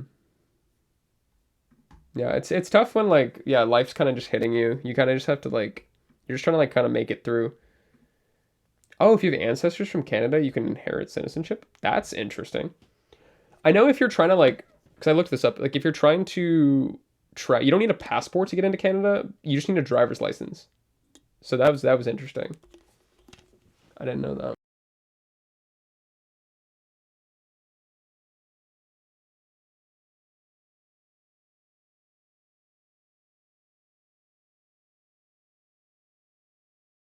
Yeah. Okay. So this is usually as far as I get. This is usually as far as I get. It's like, okay, I'm like, I need tension. I need it to be threatening. They're the main characters. Here's my whole skeleton outline. And then it kind of just falls to shit. So this is where I usually stop. So the goal for today is to try to get past that, get to the next piece. So let's look up plot. Plot story. And this is why I need to read more books. So I think I'm falling into I need to read more books. That's what we gotta do. Because plot is the events. So they're events. Plot is events. So I have trouble with events. I just have to like I said, when I see all of my stories that I like even like Kaiju number 8. We were talking about Kaijus earlier. Like Kaiju 8 number 8 has some cool shit happen, right? So I gotta like think about that. I could I could try to like frame things around battles, I guess, because I can do that because I already have the villains. So I think I've been trying to like plot. I think I've been treating plot and the villains separately. But like in Kaiju number 8, they're kind of the same thing because they're just kind of fighting the villains, and so the villains and them are making the plot together. So I think I've been kind of like in my stories, I kind of like keep the villain. I'm like I don't consider the villain in the plot, which is like weird, but like or like the villain battles because I'm like okay, well they're gonna fight this guy, so that is plot. Like I can do battle plots. That's what I can do. It's the other types of plot. So I know how to like plot in battles. So I'm like, oh well, this battle happens and this battle happens and this battle happens. But then it's like, what about everything in between? So actually, I do know how to plot battles. So that's more than I thought I did.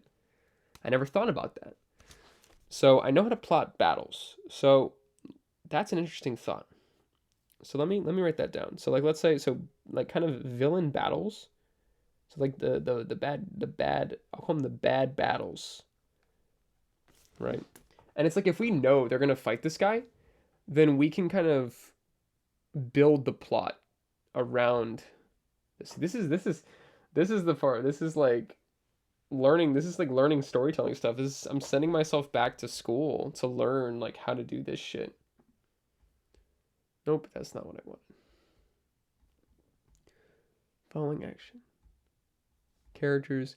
See, I actually like this is like basic story shit. I need to like study. How do I open link? No, I don't want your freaking whatever. I'll just leave it there. I'll just duplicate this. There we go. Now I can look at other ones. So before it had to be your parent was Canadian and you inherited. They changed it to have no limit, but it's not like this DNA test turns out. You have to cite, doesn't have major proof. There's a bunch of shit you have to do. Yeah. Canadian test. Basically, yeah, just that's interesting. I didn't know about that. Interesting. What the flip is this? That looks horrible. This looks like the final boss chamber in a D&D adventure. That's crazy. That is crazy. Okay. See, this is the part where I always get stuck. And I don't know. I think I just need to find a better way to do it.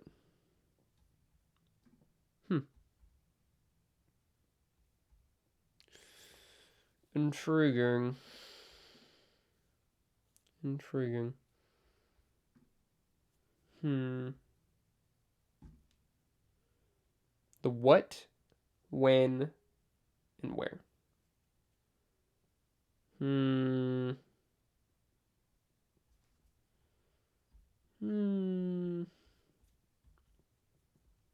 There's so many things. I think this is so tough. Let me just go back to Shibuya. This is hard. So I have to learn this shit. This is hard. I have to like learn a framework because right now it's just like plotting just feels like this like monster that I have to fight. This D&D monster that I don't like understand fully. Like I understand the red dragon, but I don't understand the Boulette, which is another D&D monster. So I'm like I gotta understand this monster. I don't know how to use it effectively. So this is gonna be a topic of focus. What do we got here? Oh. Whoa. Wait, that's a whole crazy family history you got going on there. Yeah, that's a lot to dig through. Dang. Hey, look, that right there. You're like that's your life. That's like you pull from your life for your writing. Like that's your plot. That's your lore. So like you can use your own stories for inspiration for your stories, you know?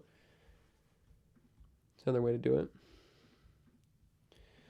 All right, how do we go through here? Early stages. So I like this too because they kind of split into like teams, like task teams. It's like your team with this task, your team with this task. So I think that would be cool for like later in the venture. So let's do like task teams. So we kind of split this up. So we'll maybe split into task teams. And this is just Canadian citizenship. My new book, Canadian Citizenship. Oh shit. See, that's lore. That's crazy.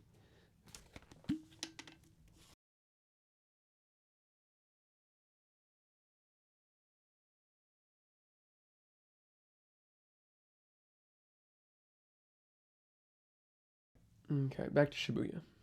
That's not a phrase you like to say all the time. But I like this because it's like multiple different groups and they get to have like cool ass fights. Cool ass fights. Definitely a goal. This one kind of like, it's literally like in a day. Like they kind of takes place in like a day. So we wouldn't like start out this way. But like maybe once we get to the final act, it's like all, because usually when you get to like the final act, that's when everything kind of speeds up, right?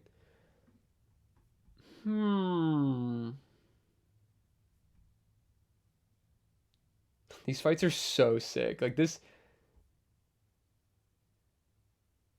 it's so cool. Like there's so much that happens. It's, oh Jesus. Like it's so cool. Like if you haven't seen JJK, it's so fucking cool. um Gosh, there's so much that happens. And there's aftermath too. There's like repercussions. Jesus. Yeah, I definitely want to study. I definitely need to study this. But this also, like, there's so many characters in this, and also they're kind of split up. But, like, it is so well executed. So I think, like, right now our best things are How to Train Your Dragon, Shibuya Incident. But this has, like, Shibuya Incident's good. It has so many villains. And also, but this, like, it's over a long time. This whole, it's like, JJK is, like, mainly battles. Like, JJK is all about battles. Right? And I kind of want this adventure to be a mix between, like, it's like half battle and then half story. Half like interesting things to think about. I like my games, I like people to think. I want people thinking. So I want people running using their brains. So I like to pose existential things and just get people thinking, because that's like if you're playing one of my games, like you're not gonna just walk in and be like, oh, I didn't learn a lesson. Shibuya incident. I guess there's like an outcome. Ooh, I just figured something out. I think I've been doing this all wrong. Wait. This is huge, gang. Okay, wait. I'm gonna do something. We're gonna go through. This is important. Okay, so basically, I just figured it out. Basically, what we got to do is you got to think about each event, and then what is the outcome. So if we think in outcomes, it's like they do this thing, outcome. They do this thing, outcome, and then based on the outcome, that branches off. So basically, you have like something happens, and then you have the outcome of that event, and then that branches off into like, okay, well, because of this outcome, like it's like what if they don't win this battle, right? Because I'm like I plan the whole adventure with like, oh, they're gonna win every battle, so that's why it feels, my adventures always feel very linear in my head, is because I'm like, oh, they're gonna win. It's like, oh, they have to get to the final boss, and they can. It's like, but I don't plan like outcomes into anything. Outcomes. Wait. And that's plot. Did I just crack the code? I think I just figured out the word I've been missing, which is outcomes. Oh shit. I'm learning Canadian lore right now. Holy shit. What?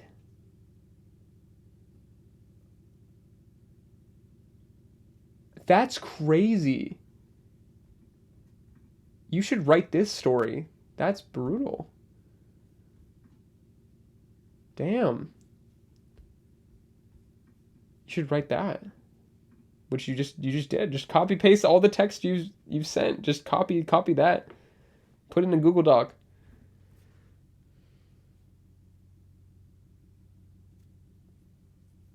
Oh sure. What's your question?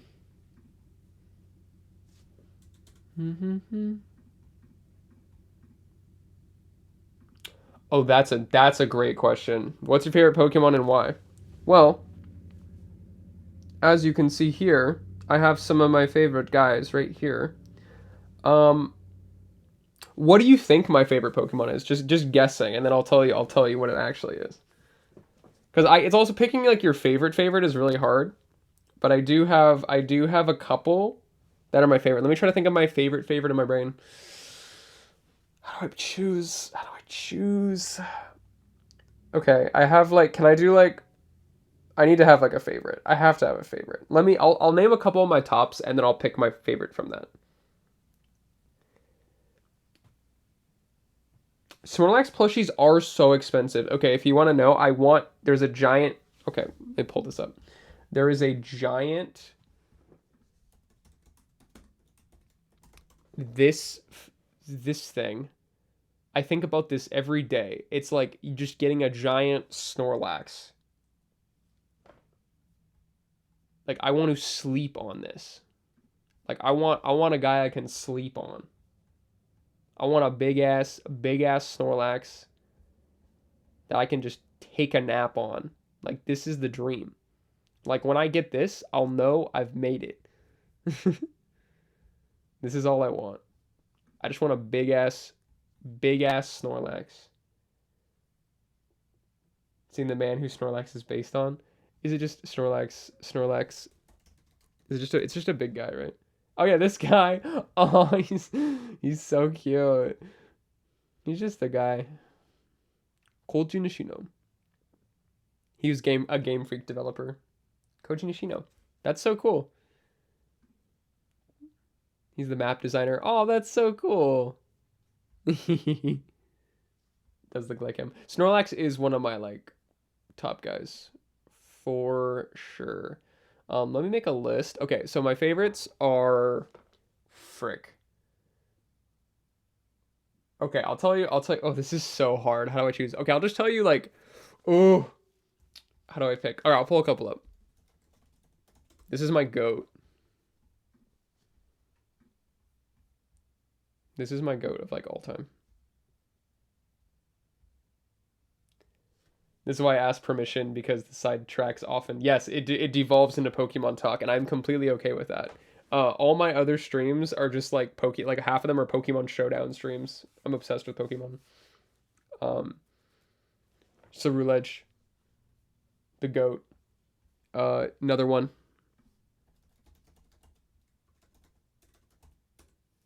Champions is really good, actually.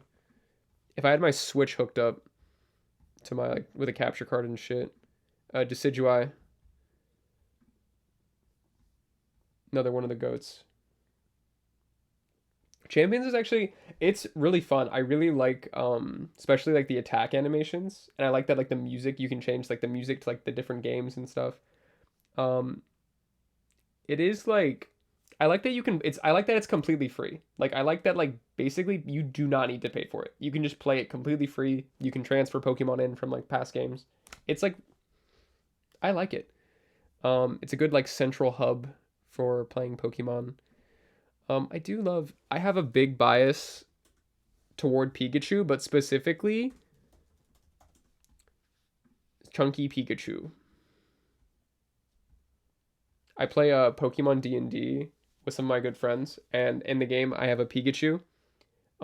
His name is Chunka, and he's just a chubby little guy. He looks like this. Do you want to know why Pikachu is chunky? Why was he chunky? Because he's just fat. He's the goat. I love him.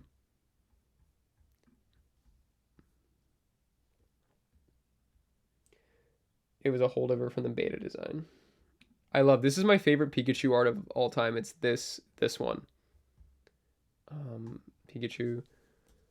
It's there's like the oh which card is it? Either this is my favorite Pikachu of all time. This is like my favorite Pikachu's ever looked.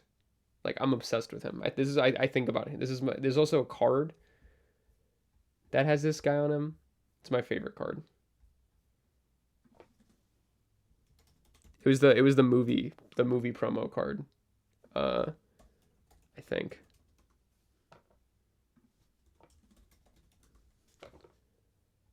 Yes. Yes. This card. This is like my favorite Pikachu card of all time. Speaking of cards, the birthday Pikachu card is a trans card, but that's a different story. No, what do you mean? Wait. Birthday Pikachu card? This is a trans card?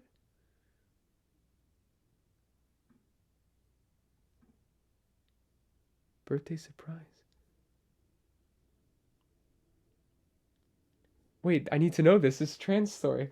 Wait, I need to know birthday Pikachu. Oh my gosh. I love this card.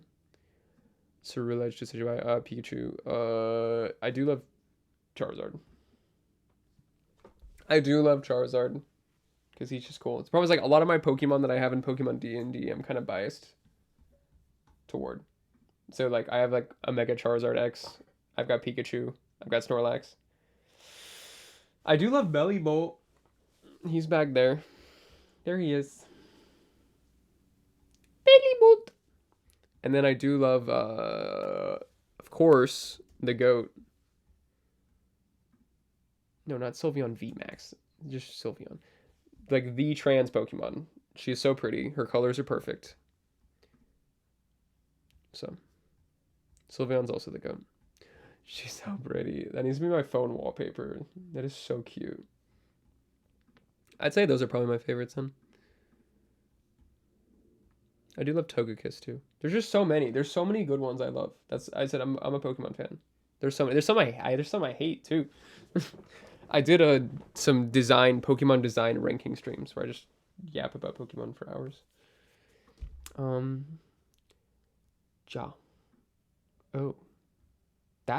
I wish they would looked like that. That's cool. Is that a Ceruledge card? There's no way that is okay. That is the coolest. That is a sick ass Ceruledge card. That is dumb. That looks sick as fuck. Okay. Well, this was big time.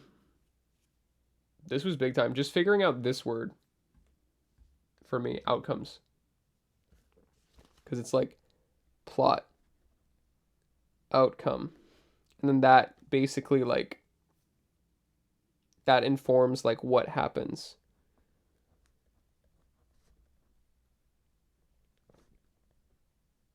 And then that spiders out. Okay, I think I got through my thing that was sticking me. That's so interesting. Yeah. So basically, it's like, okay, plot thing that happens. And then it's like, well, there's like multiple outcomes from each of those things. So it's like this each thing has an outcome. Right? It's not just the end of the game. Because what I was doing is I was like, okay, it's the end of the game.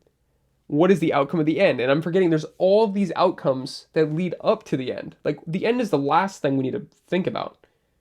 Because there's so much stuff that is going to lead up to that, right? You can have like some of the big things there, but like at the end of the day, it's like you're kind of playing in outcomes, and then based on the outcome of each session, you change the next session, right?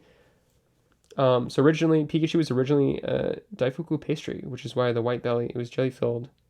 Well, the Pokemon folk thought the original sprite was deleted from time, but the beta for Gold and Silver was leaked. Oh, yeah, the beta Pokemon are so interesting. Wait, why is birthday Pikachu trans? Can you tell me? I need to know. I need to know the lore. That's so interesting. I need to know. Why are they trans? What is your lore, Pikachu? How rare are these cards? Oh. Okay, they're not like, just depends. Dun, dun, dun. Happy birthday. Happy birthday. That is cute. That is such a cute card. Is this legit? Because that's a cute card. Aww. Dun, dun, dun. What was I yapping about? I forgot. Brain empty. Brain empty. But yeah, no, so but like each outcome. So it's like if we do a battle, right? Like let's say in like the D&D adventure, we do a battle. There can be so many outcomes. There is the outcome they win. There is the outcome they lose. There is the outcome that maybe like they die. Like there's you kind of have to adapt based on like plot outcomes. So instead of like planning everything based on like, okay, well, do they win the game? Is really like that's you got to think about individual stuff. So that's something to think about. Trying to find where I'd say that beta. Oh, you're good. That's interesting. Pikachu. Pikachu. Pika, Pika, Pika. I need like something I can. There's a rule for like staring at things close up. It's called like the 30-30-30 rule. Like if you're working on a computer, just like look 30 feet away for 30 seconds every 30 minutes. And it's a good rule to follow. So I'm trying to do that right now. Because at least just doing it is better than you just gotta do it. And it's good. So I'll just yap. I'm not looking at the screen, but I'll just yap because I'm supposed to just take breaks. Like if you're on your computer all day, take breaks. If you're sitting all day, I'm gonna do it in a little bit of like stand up, take a break, shake it off, stretch. Because you get crunched up. You get crunched up. Hello, we are first time chatter. Sorry, I was distracted. I was looking out the window. 9 arms to go. Hello, what did you dream of today? What did I dream about today? I dreamed about whatever we're talking about. D&D. Lots of D&D. And Pokemon, as per usual. As per usual. Just whatever's on my mind. Whatever's interesting. That's what we're dreaming about. That's usually what it is. Dun, dun. So I'm staring out the window, 30 seconds, 30 feet away, because it's a good way to rest your eyes. Because your eyes for close-up focusing and far away focusing use different muscles. So if you're constantly staring close up, whether it's at your phone, a computer screen, or at like paper, you're like using those muscles. So I had somebody compare it to me one time. They're like, okay, it's like you're at the gym and you're letting like the weights down. Like that's the equivalent of like looking and using the far away muscles. Is it like switches the muscles your eyes are using so you can kind of give them a break. And then you can feel like if you do it, you'll feel like your eyes kind of relax because they get like a break. They're not because you've been just staring. You've been using it's called like focal distance. You've been using one distance for like a long time, and so your eyes are like, ouch, I'm tired. Right? So that's a good habit to do. So I'm trying to keep doing it because it just helps me. Because otherwise I'm like, I don't like this. This does not feel good, and I run away. What are you dreaming next time? I don't know. Whatever's on my brain. Whatever is on my mind. Maybe some cool ass D&D fights.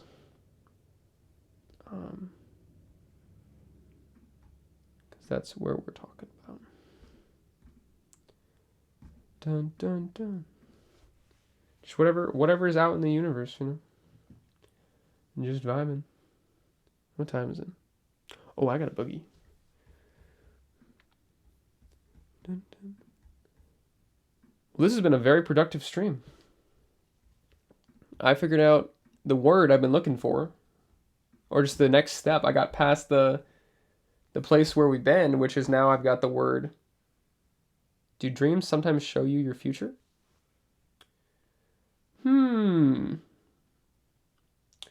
I think dreams show me truths. Dreams can show me truths. Like if it's something that's on my mind. It's something like I'll have stuff come up and I'm like, okay, it kind of like puts it in front of you and you have to like go, understood. Yeah, it's like I'm like that was something I was thinking about. Yep, okay, that makes sense. So people think that was beta Pikachu sprite with the Pikachu cheeks in. Yeah, beta Pikachu's crazy. All the beta designs are crazy. Um, but yeah, we got that. We got the word. We got figured out. We got past and said like just you got to kind of like this stream was successful because one I wanted to stream. Two, it was fun. Three, I got to hang out with y'all, and I got past that block. I hit that like writer's block in my brain, which wasn't letting me get past the. I'm like, how do you plot? How do you plot? And then just kind of like rethinking it in the way that like the stuff that I have been doing it, kind of rethinking it and going, oh wait, I kind of like I have pieces I can use to kind of think about this, and so reframing it around the fights actually helped me kind of get to the barrier because that's something I already did anyway. That is a big part of plot. Um, so that's huge. Cool. So basically, I'm happy. I feel good. Okay. I have an appointment in a little bit, so I gotta go. But this was very fun. So, oh, but I need your Trans Pikachu story before I boogie. But on Trans Pikachu, there's a manga that was on the piggyback on the TCG called How I Became a Pokemon Card, which is a manga of short stories, with one story being related to free card included. That birthday Pikachu card is a trans story. I'll have to look that up. That's so interesting. That's awesome. Any trans anything in Pokemon, speak.